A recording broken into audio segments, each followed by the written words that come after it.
Hello, मैं प्रदीप कुमार आप सभी लोगों को क्लास 12th की केमिस्ट्री पढ़ाऊंगा, जिसमें कि आज पढ़ेंगे विद्युत अपघटन। विद्युत अपघटन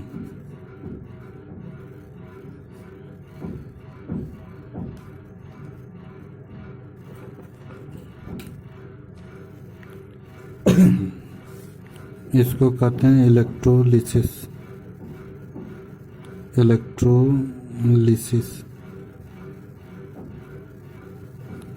विद्युत अपघटन में यानी कि यह हो जाएगा विद्युत द्वारा अपघटित होना, यानी कि अपघटन में टूटना होता है। तो किस तरह से टूटेगा, यानी कि विद्युत द्वारा, यानी कि विद्युत द्वारा अपघटित होना क्या कहलाता है? विद्युत अपघटन कहलाता है। तो इसमें क्या होता है कि विद्युत जब तक कोई पदार्थ जब तक आवेशित नहीं होता, यानी कि जब तक वह धनायन नहीं बन जाता या ऋणायन नहीं बन जाता, या आयनों के रूप में जब तक नहीं टूटता, तब तक वह क्या होता है, उसमें विद्युत धारा प्रवाहित नहीं होती है। तो आयनों के रूप में टूटने के लिए, यानी कि किसी पदार्थ को अगर जलीय विलयन में अगर घोल दिया जाए या वह गलित अवस्था में हो, तो वह क्या होता है, आयनित हो जाता है। तब उसमें विद्युत धारा आसानी से प्रवाहित हो जाता है। तो यहाँ पर कह सकते हैं कि किसी पदार्थ के जलीय विलयन में, किसी पदार्थ के जलीय विलयन में या उसके गलित अवस्था में विद्युत धारा प्रवाहित किया जाता है, तो वह क्या होता है, उसमें विद्युत धारा आसानी से प्रवाहित हो जाता है, क्योंकि वह अपने आयनों के रूप में बदल जाता है। यानी कि किसी भी पदार्थ को अगर उसके जलीय विलयन या गलित अवस्था में होता है, तो उसमें आसानी से विद्युत धारा प्रवाहित किया जा सकता है। तो यहाँ पर कह सकते हैं कि किसी ऐसा प्रक्रम हो जिसमें किसी पदार्थ के या किसी विद्युत अपघट्य के जलीय विलयन या गलित अवस्था में, जलीय विलयन या गलित अवस्था में विद्युत धारा प्रवाहित करने पर, विद्युत धारा प्रवाहित करने पर वह पदार्थ क्या हो जाता है, अपघटित हो जाता है। तो इस अपघटन को क्या कहते हैं, विद्युत अपघटन कह सकते हैं। तो यहाँ पर लिख सकते हैं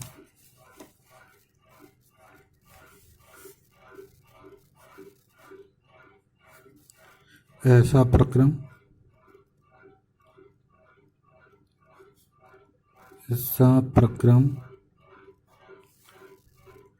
जिसमें किसी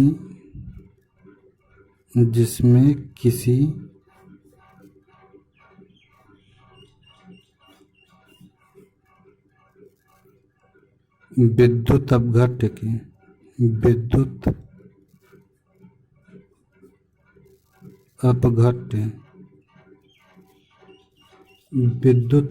के जलीय विलयन में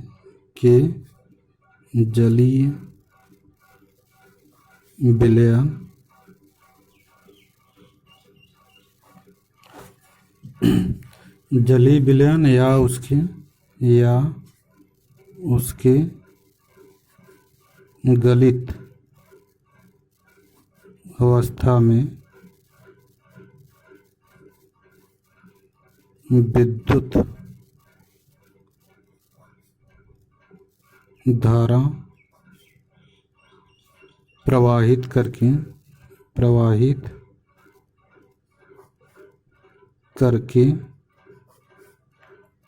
पदार्थ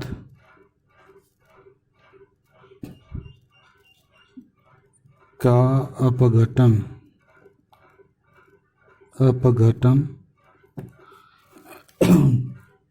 करना विद्युत अपघटन कहलाता है। अपघटन कहलाता है। तो ऐसा प्रक्रम जिसमें किसी विद्युत अपघट्य के जलीय विलयन या उसके गलित अवस्था में विद्युत धारा प्रवाहित करके पदार्थ का अपघटन करना ही क्या कहलाता है? विद्युत अपघटन कहलाता है। यानी कि कोई भी पदार्थ हो, उसके जलीय विलयन या गलित अवस्था में अगर विद्युत धारा प्रवाहित करते हैं तो विद्युत धारा प्रवाहित करने पर वह क्या होता है कि पदार्थ अपघटित हो जाता है, दो या दो से अधिक आयनों में वह विभाजित हो जाता है। तो उसे क्या कहते हैं? विद्युत अपघटन कहते हैं। जैसे नमक में अगर विद्युत धारा प्रवाहित करते हैं तो विद्युत धारा प्रवाहित नहीं होगी निर्जल सोडियम क्लोराइड में, यानी कि निर्जल जल नमक में अगर विद्युत धारा प्रवाहित करेंगे तो उसमें विद्युत धारा प्रवाहित नहीं होगी।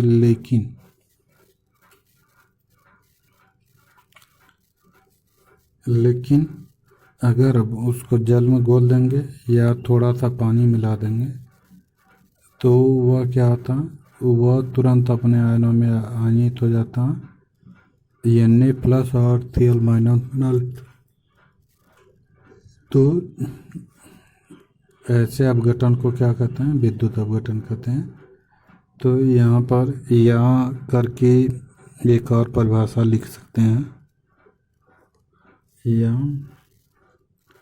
विद्युत अपघट्य का विद्युत अपघट्य का विद्युत धारा द्वारा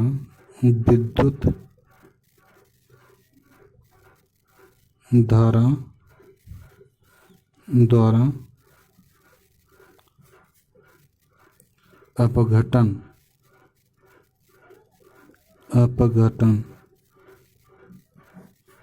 विद्युत अपघटन कहलाता है। विद्युत अपघटन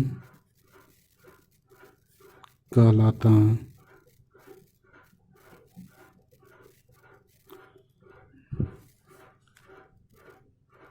तो यहाँ पे हो जाएगा 2NaCl,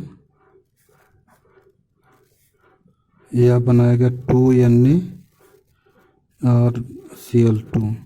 तो विद्युत अपघटन एक होता है अपघटन और एक वियोजन होता है। तो अब वियोजन में क्या होता है कि कोई भी पदार्थ वह वियोजित हो जाता है तो वह दो या दो से अधिक आयनों में वियोजित होगा या अणुओं में वियोजित होता है, लेकिन वह पुनः अपनी मूल अवस्था में चला आता है।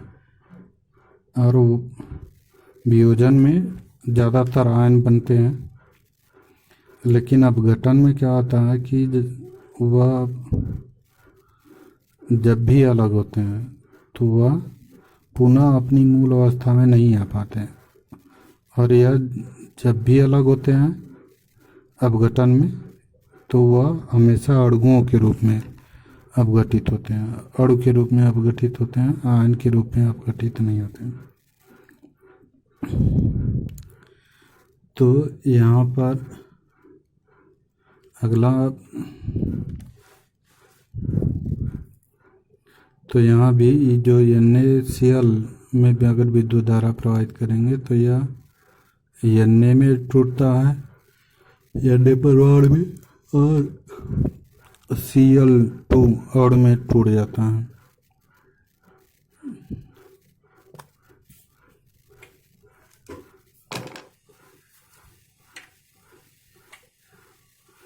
तो यहाँ पर पढ़ेंगे अब फैराडे के विद्युत अपघटन के नियम।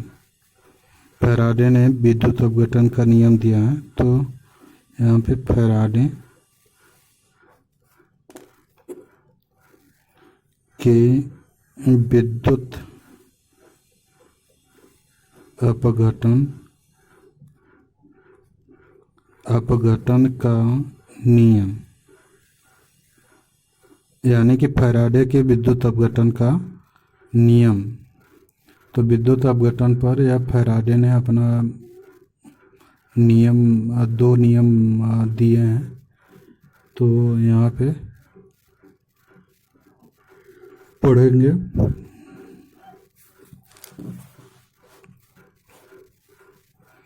फैराडे का प्रथम नियम, दो नियम दिया है, यहाँ पर लिख सकते हैं कि फैराडे विद्युत अपघटन पर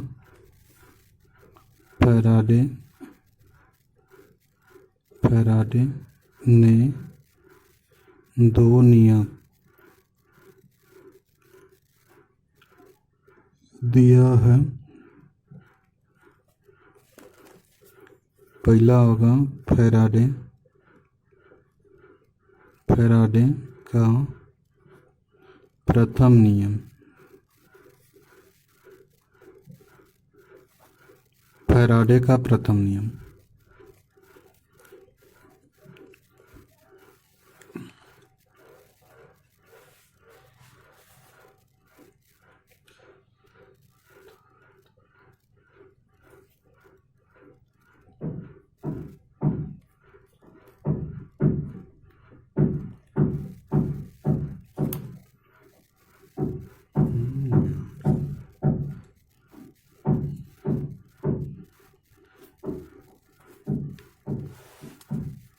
तो इस फैराडे के प्रथम नियम में इन्होंने दिया, जैसे कोई इलेक्ट्रोड होता है,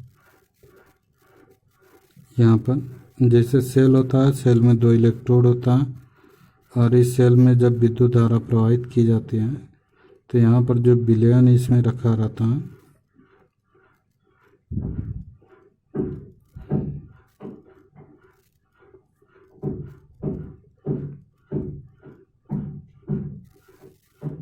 इसको बनाना नहीं है लेकिन बस समझना है इसको। तो इसमें क्या होता है कि किसी विद्युत अपघट्य को जल में घोल लेते हैं। जल में घोलने के पश्चात उसमें इलेक्ट्रोड एक या दो लगा लेते हैं। लगाने के पश्चात जब विद्युत धारा प्रवाहित की जाती है तो विद्युत धारा प्रवाहित करने पर इसमें से जो विद्युत अपघट्य क्या होता है, वह इस इलेक्ट्रोड पर आके चिपक जाते हैं। तो इस इलेक्ट्रोड का जो की कुछ मात्रा होगी, इस इलेक्ट्रोड पर जो पदार्थ एकत्रित होता है,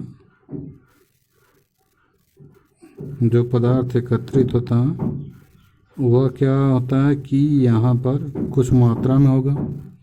मान लीजिए इसकी मात्रा क्या होगी, W होगी, यानी कि इस पदार्थ की मात्रा क्या होगी, W होगी।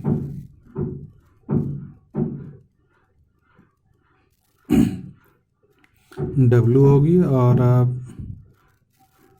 जो इसमें विद्युत धारा प्रवाहित होगी उसकी जो मात्रा होगी, मात्रा मान लीजिए Q होगा।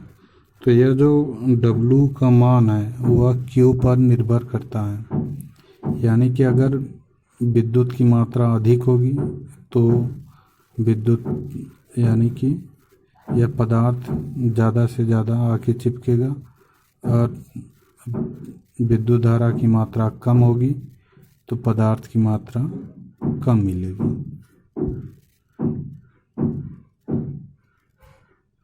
तो यहाँ पर कह सकते हैं कि किसी विद्युत अपघटन करने पर जो इलेक्ट्रोड पर एकत्रित पदार्थ की मात्रा होगी वह विद्युत की मात्रा के क्या होता है, समानुपाती होता है। यानी कि अगर विद्युत की मात्रा अधिक होगी, यानी कि तेजी से विद्युत धारा प्रवाहित होगी, उच्च वोल्टता पर, तो इसमें पदार्थ की मात्रा अधिक होगी। अगर कम हो अगर विद्युत धारा की मात्रा कम हो गई तो वह क्या होगा, पदार्थ की मात्रा कम होगा। तो यहाँ पर कह सकते हैं कि विद्युत अपघटन में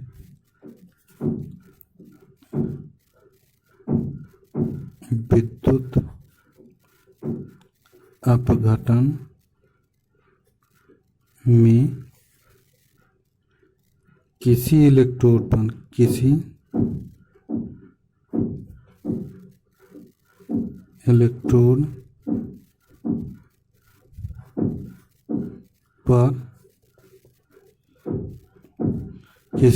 पर मतलब यह कैथोड भी हो सकता है और एनोड भी हो सकता है। कैथोड एवं एनोड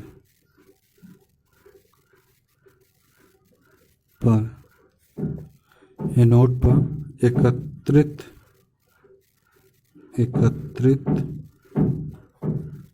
पदार्थ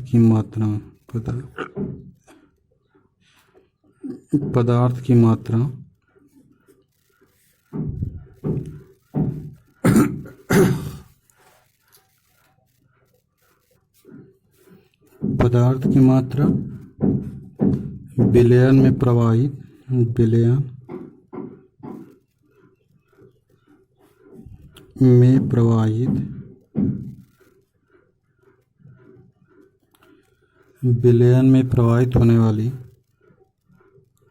होने वाली विद्युत की मात्रा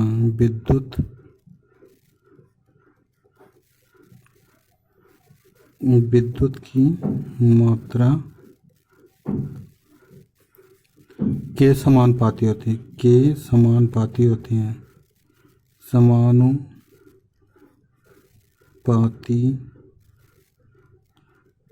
है। तो विद्युत अपघटन में किसी इलेक्ट्रोड पर मतलब एक कैथोड होता है, एक एनोड होता है। तो कैथोड एवं एनोड पर, तो कैथोड पर एकत्रित हो या एनोड पर एकत्रित हो, एकत्रित पदार्थ की मात्रा विलयन में प्रवाहित होने वाली विद्युत की मात्रा के क्या होता है, समानुपाती होता है। तो यहाँ पर कह सकते हैं कि W समानुपाती यह हो जाएगा Q। W समानुपाती क्या आ जाएगा, Q। तो W बराबर, जहाँ पर W क्या है, विलेय पदार्थ की मात्रा है या एकत्रित पदार्थ की मात्रा है, यानी कि इलेक्ट्रोड पर एकत्रित पदार्थ की मात्रा, और Q है विद्युत धारा की मात्रा। तो यहाँ पे W, अगर यहाँ पर समानुपाती हटाते हैं तो एक नियतांक जोड़ते हैं Q, और Z यह हो जाएगा Q, जहाँ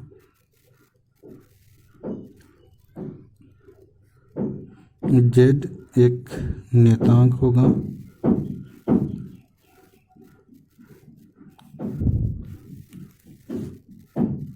Z क्या होता है, एक नियतांक होता है।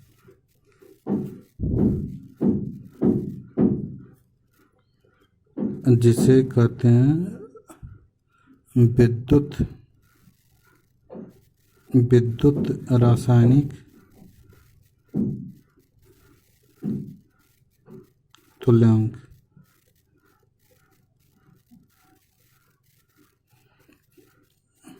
जिसे क्या कहते हैं, विद्युत रासायनिक तुल्यांक कहते हैं। यानी कि W समानुपाती क्या आ जाएगा, Q। तो यहाँ पर इसका मतलब हो गया कि अगर विद्युत की मात्रा अगर बढ़ती है तो एक विलयन यानी कि इलेक्ट्रोड पर एकत्रित पदार्थ की मात्रा भी क्या होगी, बढ़ेगी, यानी कि ज़्यादा से ज़्यादा आके चिपकेगा। और अगर विद्युत की मात्रा अगर कम होती है तो यहाँ पर क्या होगा, पदार्थ की मात्रा क्या हो जाएगी, कमी होगी, कम होगा। तो यहाँ पर कह सकते हैं कि जहाँ अगर W बराबर हो जाएगा इलेक्ट्रोड पर एकत्रित पदार्थ की मात्रा,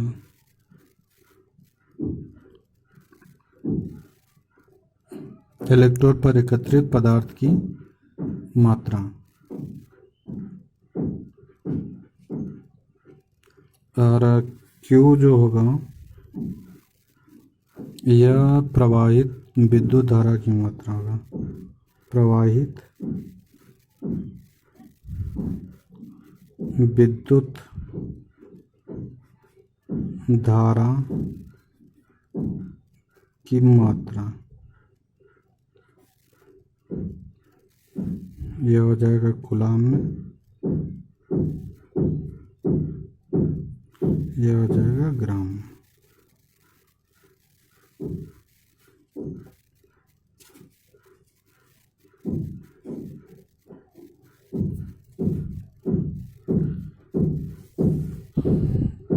तो यहाँ पे जो जेड है वह नियतांक होगा, इसे कहते हैं विद्युत रासायनिक तुल्यांक कहते हैं।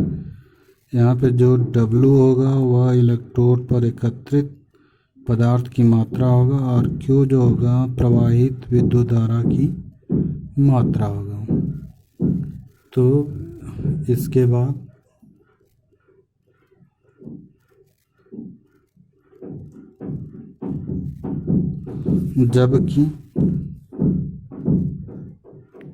जबकि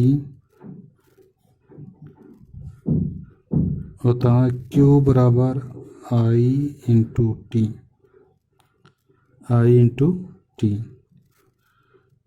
I क्या है विद्युत धारा, और T क्या है समय है।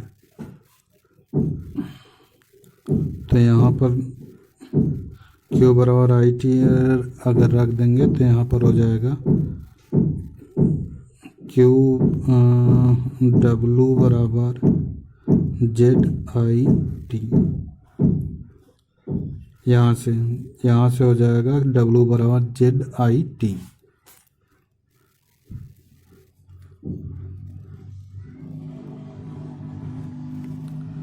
जहाँ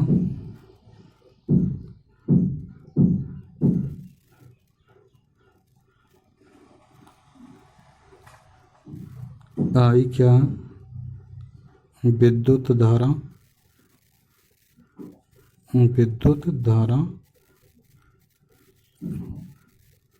यह होगा एम्पियर में, और T क्या होगा यहाँ पर समय होगा, T क्या होगा समय, यह हो जाएगा सेकेंड में।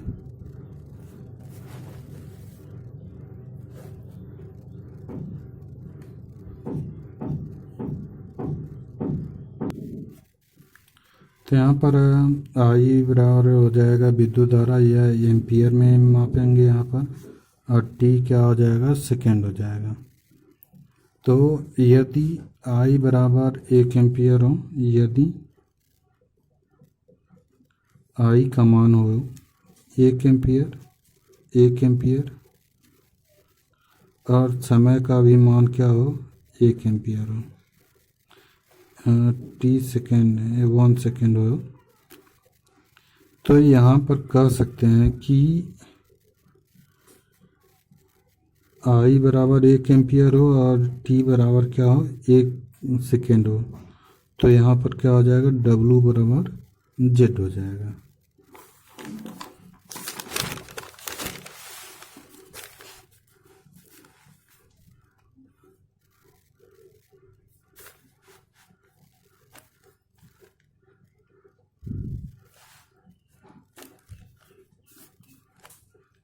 तो यहाँ पर कह सकते हैं कि W बराबर Z हो जाएगा, यानी कि कह सकते हैं कि जो किसी पदार्थ का जो विलयन हो, कोई भी पदार्थ हो उसका जो विलयन हो उसमें अगर 1 एम्पियर की धारा अगर 1 सेकेंड तक प्रवाहित की जाती है तो पदार्थ में यानी कि तो इलेक्ट्रोड पर एकत्रित पदार्थ की मात्रा को ही क्या कहते हैं, विद्युत रासायनिक तुल्यांक कहते हैं। यानी कि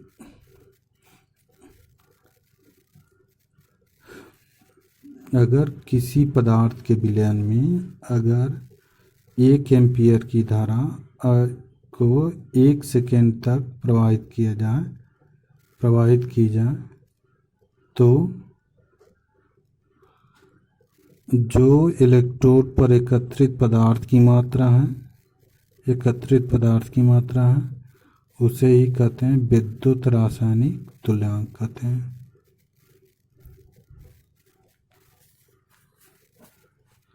तो यहाँ पर कह सकते हैं कि अतः किसी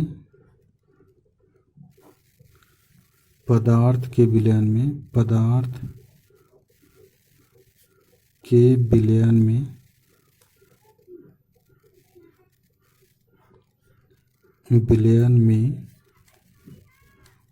1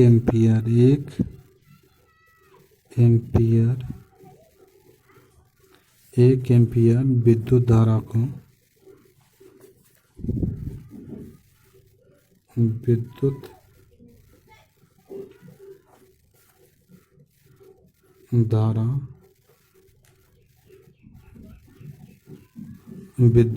को 1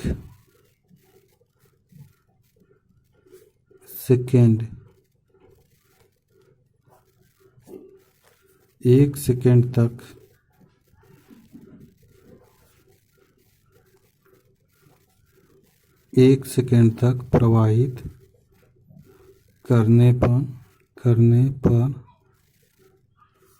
पदार्थ की मुक्त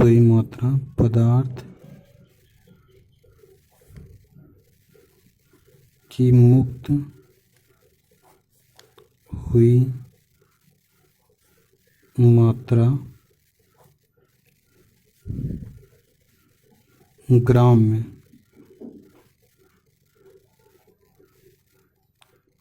में उस पदार्थ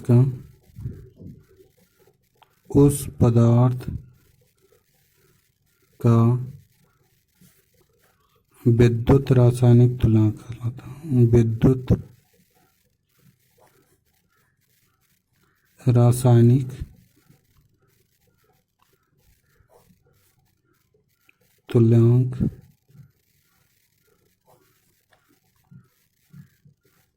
कहलाता है।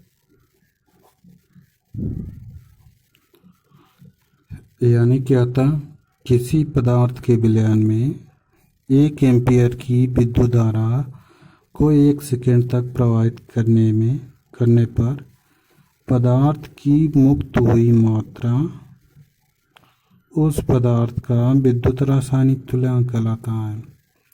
यानी कि कोई भी पदार्थ किसी भी पदार्थ का विलयन हो अगर उसमें 1 एम्पियर की धारा अगर प्रवाहित किया जाए वो भी कितने सेकेंड 1 सेकेंड तक प्रवाहित किया जाए तो पदार्थ की जो विलयन में जो विलेय पदार्थ होगा उसकी मुक्त हुई जो मात्रा होगी उसे ही क्या कहते हैं, विद्युत रासायनिक तुल्यांक कहते हैं।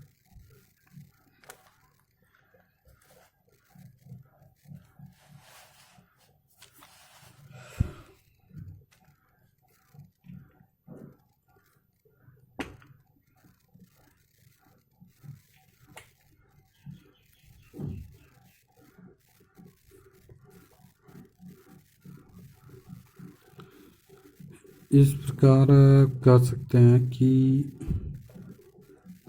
जो एक फैराडे होता है चूँकि यहाँ पर जेड बराबर कह सकते हैं कि E/F होता है। जेड बराबर क्या होता है, E/F। तो यह जो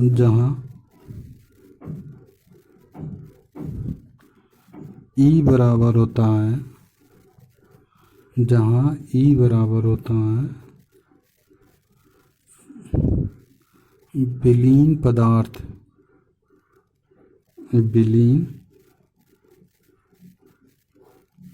पदार्थ का तुल्यांकी भार, का तुल्यांकी भार।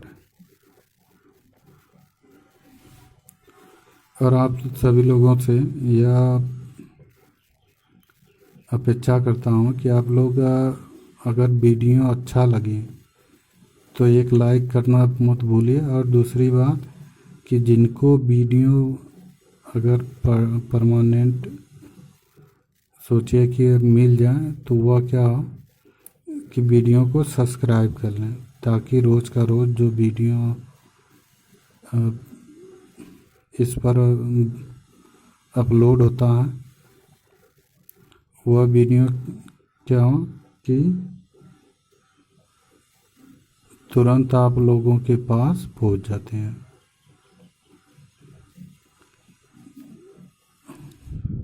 तो आप लोग एक भी वीडियो मिस नहीं कर पाएंगे। इस तरह से सब्सक्राइब करना मत भूलिए।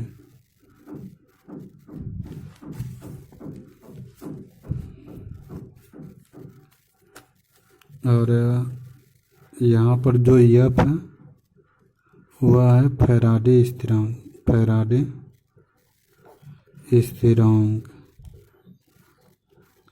तो फैराडे स्थिरांक है, तो यहाँ पर एक फैराडे बराबर होता है, एक फैराडे बराबर होता है 96,485।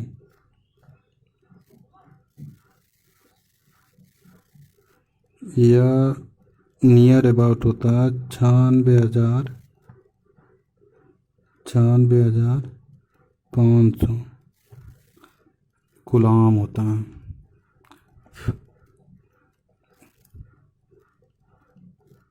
96,500 कूलाम होता है। तो इस तरह से कह सकते हैं कि जेड बराबर ई बाई 96,500, ई बाई 96,500। तो इसको यानी कि जेड का जो मान है, जेड का मान जो है वह ऊपर रख देंगे। तो इसमें हो जाएगा डब्लू बराबर जेड आई टी था, तो यह एक सूत्र मिला था पिछले। और यहाँ पर हो जाएगा डब्लू बराबर जेड की जगह पर इतना रखेंगे तो यहाँ पर हो जाएगा ई बाई 96,500 गुणे आई इंटू टी। या अब तुल्यांकी भार पिछले वीडियो में आप लोग पढ़े भी थे। तुल्यांकी भार निकालने के लिए विलयन जो चैप्टर था उसमें बहुत विधिवत बताया हूँ, क्योंकि यहाँ पर बताने का मतलब कि टाइम लॉस होगा, इसलिए आप लोग उस वीडियो को पढ़ लीजिएगा कि कैसे निकाला जाता है तुल्यांकी भार। और इस तरह से यह नियम ख़त्म होता है। और यह रहा यानी कि विलेय पदार्थ की मात्रा और तुल्यांकी भार में संबंध, और यह धारा और समय में संबंध। यानी कि 4 राशि में से अगर 3 राशि मालूम रहेगा तो एकदम आराम से आ जाएगा।